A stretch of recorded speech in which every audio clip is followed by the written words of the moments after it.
Okay, here we are back at section 10.2, and I was able to find a number line.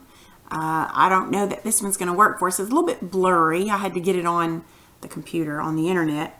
But anyway, we're going to go ahead and add negative numbers today. Now, section 10.2 has been divided into two, so we're going to do a little bit of it today, part A, and then tomorrow, or the next day, or whenever you do the next one, we're going to do part B. So let's go ahead and look. I'm trying to see where it takes us. Inverse subtraction. Okay, so let's look at the bottom of page 197 where it's section 10.2. So we've been talking about negative numbers and positive. So adding negative numbers sounds scary, but I got good news for you. You've been adding negative numbers for years. That's right. Adding negative numbers is no different than subtracting positive numbers. They're just two different ways of looking at the same thing. So there's your problem. 4 minus 3.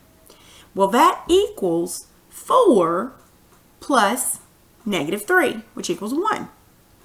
10 minus 1 is the same as saying 10 plus negative 1, which equals 9. 5 minus 1/2 is the same thing as saying 5 plus negative half, which equals 4.5. Now, it's easiest to see how adding a negative number means the same thing as subtraction on a number line. This is not the right thing, is it? It is not, because I need a negative number line, and this is not going to work. Let me see if I can find one. Okay, this is a little better. It is a little bit blurry. Maybe I can make it a little smaller here. I don't know. Anyway, it's a picture that I was able to get online, so we'll just go with this. Okay, so let's continue. So anyway, it's easy. I'm at the bottom of 197. Okay, so it's easiest to see how adding a negative number means the same thing as subtraction on a number line. Both 4 minus 3 equals 1, which i.e. means example, taking 3 away, and 4 plus negative 3 equals 1, i.e. adding the opposite of 3. Mean to move over 3 to the left, the negative side. So basically, if we're going to have 4 minus 3, which equals 1, basically what that means is this is a positive number, so that means we're going to have 4. Now, minus 3 means we go the opposite direction. 1, 2, 3. Okay, that's all that means. Okay, so we're adding negative 3, if that makes any kind of sense. Can you turn the page over? What if you have to add 2 or more negative numbers? Say you owe 5, then you borrow another 2. Now you have negative 5 minus 2. Again, view it as negative 5 plus negative 2.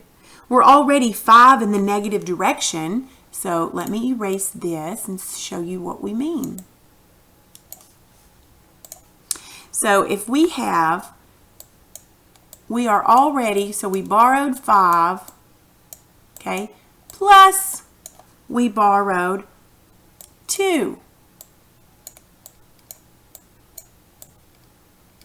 It wants to know basically how much do we owe, okay? It's easier when you've got these negative numbers to keep them in parentheses, okay?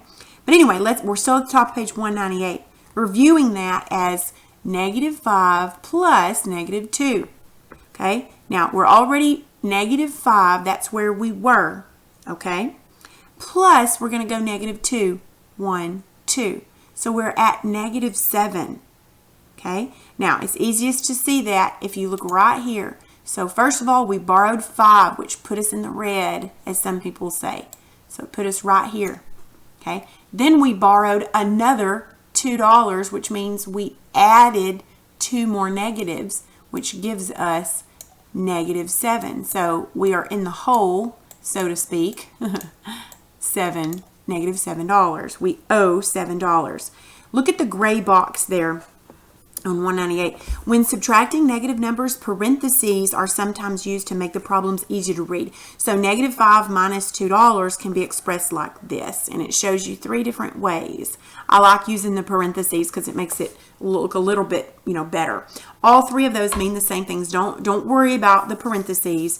There's nothing inside those to add together first or anything. It's just a visual aid to help separate the negative numbers. Okay. All right, let's look at making 0 the additive inverse. I think I'm trying to find, it doesn't tell me exactly where to start, but I think this is where we go. Okay, so notice that if we add a negative and a positive that are equally distant from 0, we end up with 0. For example, 5 plus -5 equals 0. Or 6 plus -6 equals 0, or 1 plus -1 equals 0. Okay, that all equals 0 because it puts you back at the same place. I don't want to erase my, oh my goodness. This really makes it a little bit difficult, doesn't it? Yeah, I don't want to erase my -7, but I did part of it. That's okay. I got to have a big eraser. Okay, so we're going to erase this up here. Okay, all right, now let's go back. Okay, anyway, let's look back in our book. There's you a number line. This is down close to the bottom of 198. There's your negative, your number line. If you start at 0 and you go +5, then you go -5, it puts you back at 0. So right underneath there, let's read.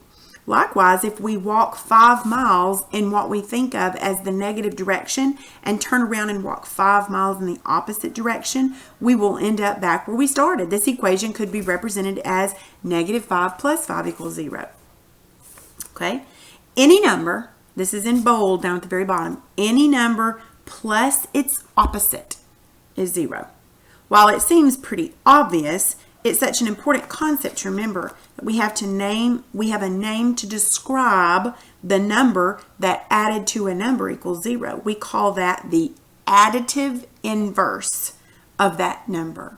Okay, so at the top of 199, it tells you something we're going to learn a little bit later. In book 2, which is the book after this one, we'll use additive inverses to help us solve problems involving unknown numbers. For now, just know that adding the opposite of a number, its additive inverse, gives us 0. So the additive inverse, let's just say we have -3. The additive inverse of that is +3. Likewise, if we have 6, the additive inverse is -6. That's all that means. Okay? All right. I do believe that's all for section 10.2A today. So your assignment is going to be worksheet 10.2A. I do believe I'm going to grade it. It should be super duper easy. I'm not even going to go over it with you. So anyway, go ahead and finish 10.2A and let me know if you need any help.